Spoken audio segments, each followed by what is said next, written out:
Do you ever feel like there's something in you that hasn't been fully awakened? Something ancient, powerful, divine, yet buried beneath layers of noise, fear, and the distractions of daily life. I believe every true chosen one, every soul that has felt the call, carries within them 7 distinct powers from God, mystical energies, divine gifts, and eternal truths that once realized change everything. These powers are not given randomly. They are embedded like sacred codes in the spiritual DNA of those who are meant to rise. And I don't say that lightly. I say that as someone who has walked through the fire, sat in silence with my own pain, and found light in the darkest places. You, if you're listening, if this message finds you, are not here by accident. You are one of them. You are a chosen one. The first thing we must realize is that being chosen doesn't mean being better. It means being burdened. It means being called to a higher path, often one that others can't see or understand. From a young age, we feel different. Not superior, just different. We sense things others don't. We question things others accept. We feel the weight of the world even when we're supposed to be carefree. And that's not coincidence. That's calling. That's the divine whispering, wake up. But most chosen ones don't recognize that voice right away. We confuse it for anxiety. We think we're too sensitive. We carry emotions like they're anchors, not realizing they're actually compasses. And so we begin our journey not with clarity, but with confusion. And yet this confusion is sacred. It's the beginning of awakening. The first hidden power from God is the power of inner knowing intuition. It's not just a gut feeling. It's a spiritual compass that bypasses logic and speaks truth directly from the divine. Have you ever just known something, even when you couldn't explain it, and later you were proven right? That's not luck. That's the whisper of God moving through your soul. Most people ignore it, but chosen ones are haunted by it. It keeps nudging us, growing louder each time we dismiss it. And when we finally surrender to it, when we stop doubting ourselves and instead start listening, the path begins to reveal itself. But here's where it gets deeper. Intuition isn't just about sensing danger or opportunity. It's about identity. It's God reminding us who we are. When you feel out of place in the world, when you can't conform no matter how hard you try, that's your soul remembering its true form. You're not here to fit in. You're here to awaken. Your intuition is the first step, but it only activates fully when you trust it, and trust requires risk. Are you willing to act on a truth you can't explain to anyone else? Are you brave enough to say yes, even when logic screams no?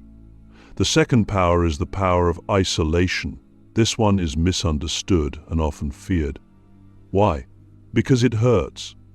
It feels like being abandoned, forgotten, cut off from the world. But in reality, it is divine separation. God doesn't isolate you to break you.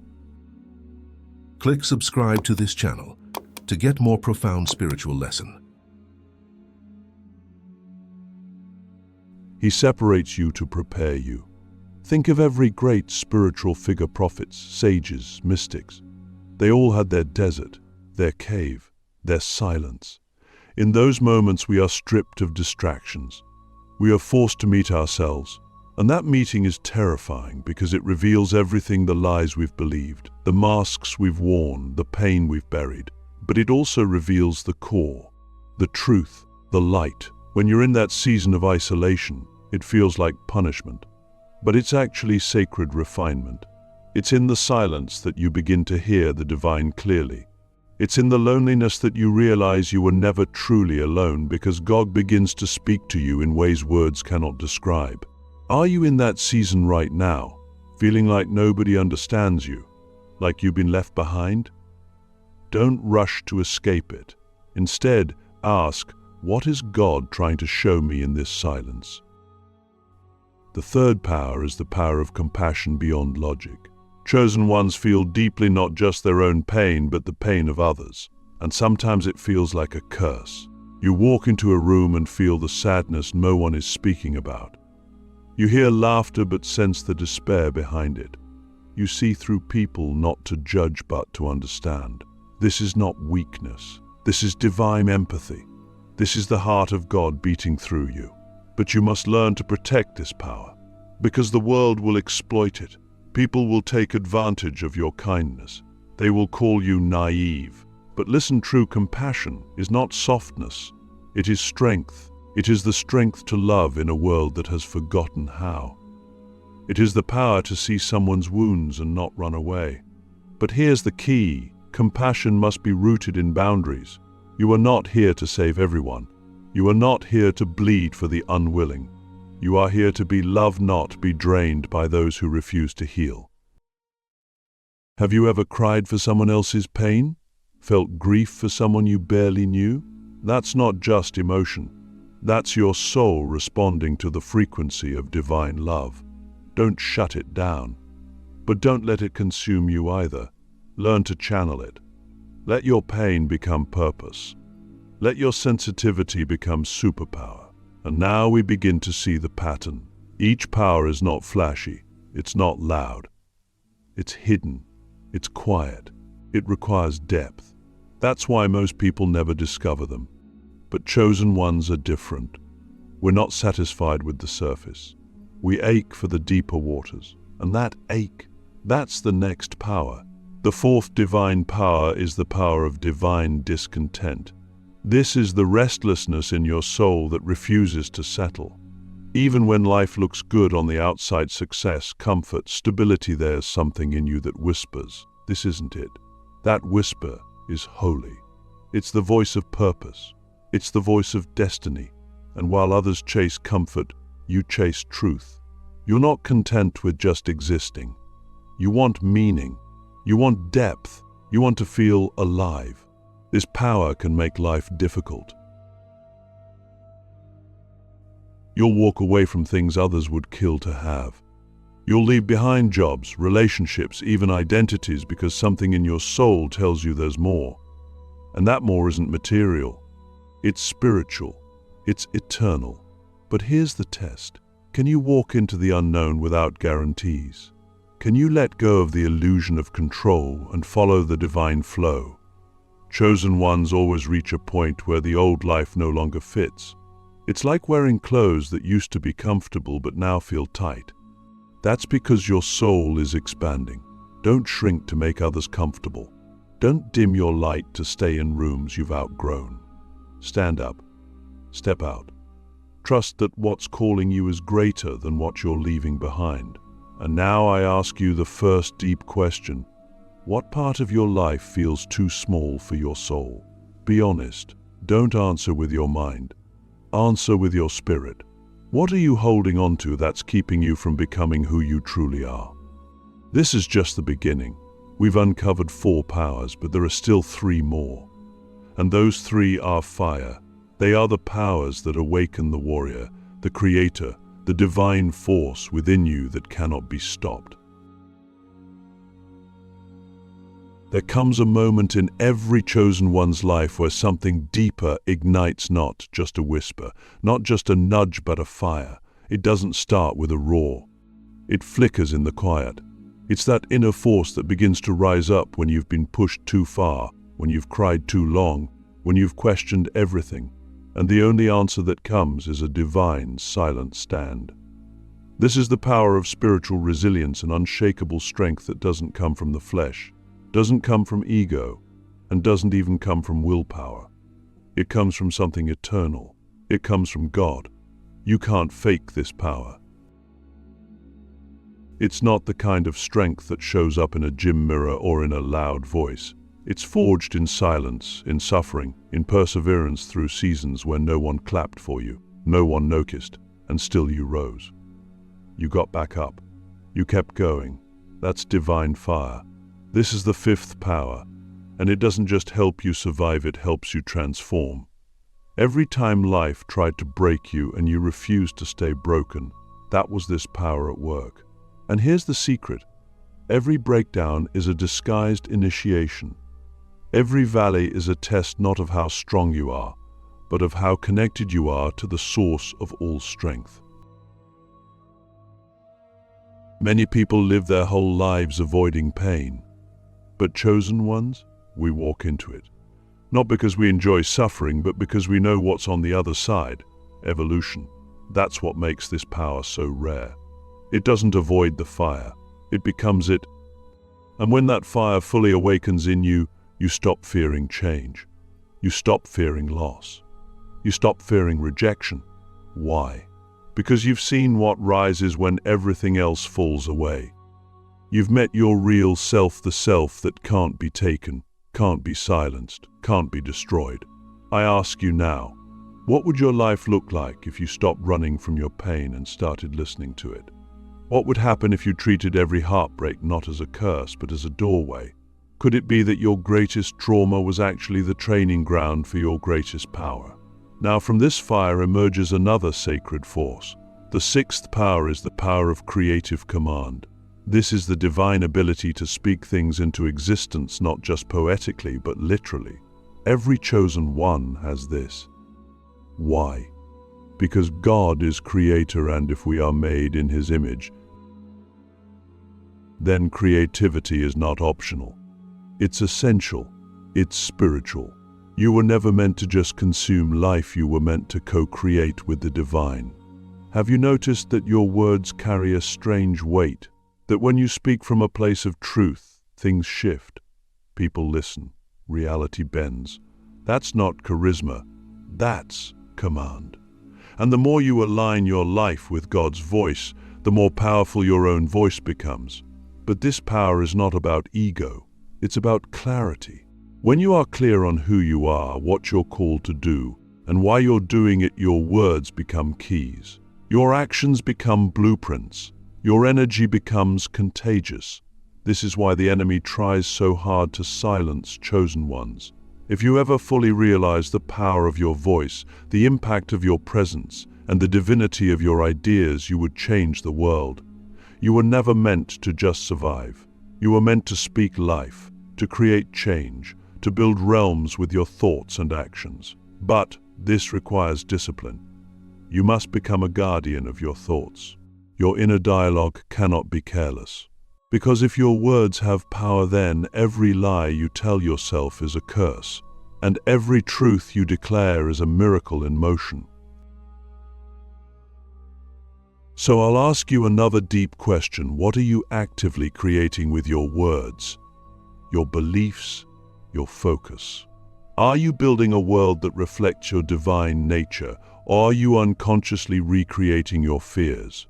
You see, the fire within is not just passion, it's purpose. It's the divine engine that drives you forward when the world tells you to quit. And once that fire meets creative command, something incredible happens. You step into the final power. But we're not there yet. There is one more power left, the rarest, the most dangerous, the most divine. There is a battle happening all around us, one that's not visible to the naked eye, not written about in history books, not televised, not trending. It's spiritual. It's ancient. And if you are a true chosen one, you've been fighting in it your entire life, even when you didn't know it. You felt the weight of it in your mind, in your spirit, in the way darkness seems to chase you harder than others.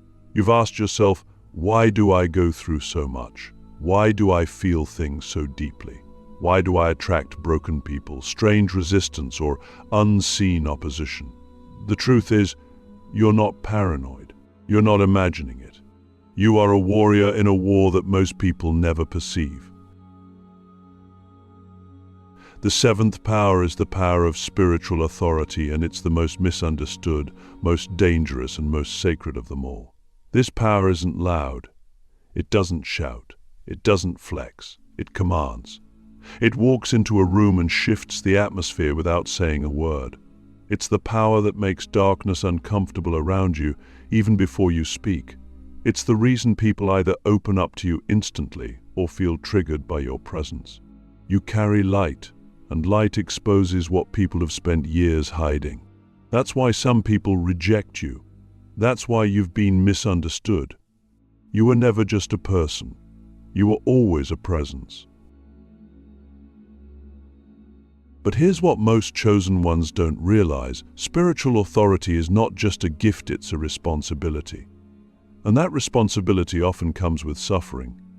You've probably noticed that you go through deeper inner battles than others. You face mental warfare. You've been attacked by depression, doubt, fear, addiction, betrayal. And you may have wondered, why am I being targeted like this? The answer is simple but profound. The enemy always attacks what he fears. And he fears you not for who you are today, but for who you're becoming. Chosen ones are often born into chaos, into families where generational trauma is thick, into environments that try to silence them early. Because if the enemy can confuse you about your identity before you grow into it, he can delay your impact. But even in the confusion, you feel something inside you that refuses to die. That's the authority. That's the divine seal on your spirit that says, "This one is mine." Let me tell you something that may shake you. Your life has never been ordinary because your soul never was. You were sent here. You didn't just arrive. You were assigned. And with that assignment came a level of protection you don't even realize. There were times you should have died. Moments you should have lost your mind. Seasons where everything should have collapsed. But you didn't. Not because you were lucky. Because you were covered. Chosen ones walk with angels. Even when they feel alone, they are surrounded. Especially when they are under attack. And here's the most mind-blowing part. Every battle you faced wasn't just personal. It was generational. You're not just healing yourself, you're breaking chains for your bloodline. You're stopping patterns that have run rampant for centuries. You're ending cycles of abuse, poverty, silence, fear. You are the interruption. You are the divine rebellion against darkness. But this war doesn't end with survival. It ends with awakening. The moment you realize you're not the victim of your life story, but the author of a new legacy, everything changes. You stop asking, "Why me?" and start saying, "Use me." You stop hiding your light and begin to shine unapologetically. And when you do that, when you fully embody your authority, you become untouchable. Not because you don't feel pain, but because pain no longer defines you. You've seen too much. You've been through too much. And now you know too much. So I ask you now, deeply, what darkness has been trying to convince you that you're powerless? What lie have you accepted that needs to be broken? What fear have you allowed to write your story? It's time to reclaim your authority. Not by force, but by remembrance. You don't need to become powerful. You already are. You just need to remember it. There comes a moment in the journey of every chosen one where the darkness begins to loosen its grip. Not because the world becomes easier or the pain disappears, but because you finally remember who you are. Not just mentally, not just emotionally, but spiritually, viscerally. It's like the fog lifts, and even though the road ahead is still long, your pace changes. You walk differently. You breathe differently. You speak with conviction, not confusion. That moment, that awakening, is when the final power reveals itself. The power of divine purpose, the crown of light that rests only on those who have walked through the fire, survived the war, and still chose love. You were not born to be average. You were not sent here to simply pay bills and die. Your presence on earth is intentional, strategic, divine. Before your body ever formed, your soul agreed to this mission. You knew it wouldn't be easy. You knew people wouldn't understand you. You knew you would lose things, people, and sometimes even parts of yourself. But still you said yes, because somewhere deep in the eternal realm you were shown a vision that was worth every scar your human form would endure. That vision is your purpose. And it is not limited to a job title or a career path. Your purpose is not something you find, it's something you remember. It's the echo that follows you through every season. It's the recurring themes that keep showing up in your life. It's the pain you've endured that now becomes someone else's healing. It's the wisdom you carry that can't be taught in schools. It's the love you give that transforms people without you even trying. You are not here for everyone. You are here for those who are assigned to your frequency. And when you stand in your purpose, you don't need to convince anyone of your value, they feel it. That's the crown. That's the divine light that shines not from your head, but from your soul. It is the radiance of someone who knows why they were sent to this earth. And let's be clear, purpose is not peace without problems. It is peace through problems. It's not a life without storms, but a life with an internal compass that doesn't lose direction no matter how dark it gets. When you wear the crown of light, you no longer chase validation. You don't beg to be seen. You don't shrink to be accepted. You walk in alignment. You move in rhythm with the divine. You speak with intention.